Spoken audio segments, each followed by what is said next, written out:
My name is Rick Cummings, you know that. I've been with Emmis for 30 years, been in the broadcast business for even longer than that.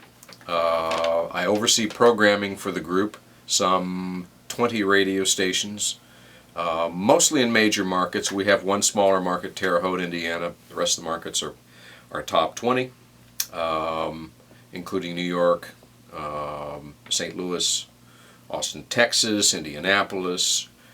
We just sold our Chicago properties, and of course Los Angeles, where I'm based. The company's based in Indianapolis. It is primarily a radio company, a domestic radio company, but we also have city magazines and an international division, which I have also done work with some radio stations in Slovakia and Bulgaria.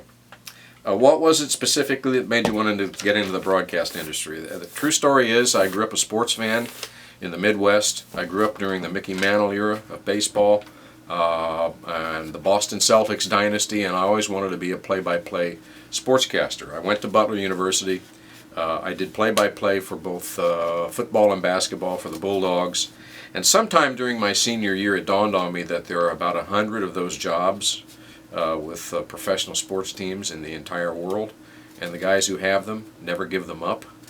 So I began to broaden my horizons, and I went to work for Susquehanna Broadcasting, which owned WFMS in Indianapolis while I was still in college, and continued to work for them after I graduated. So that's kind of how I got into the business and why I got into the business. Starting out in broadcasting, what was a major challenge for either you and or your co-workers at the time? Well, this is going to sound odd to someone your age, but the big challenge was that FM was fairly new then, and all of the big radio stations were AM.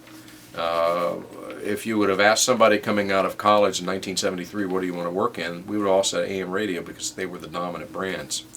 That changed in a matter of about 5 or 6 years. But when I went to work for an FM station in 1973, it was the nascent technology.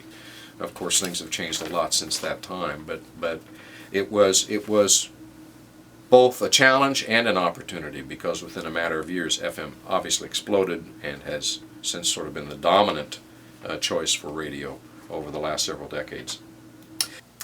Any words of wisdom for those who would like to have a career in broadcasting? I guess I would again say, while broadcasting is a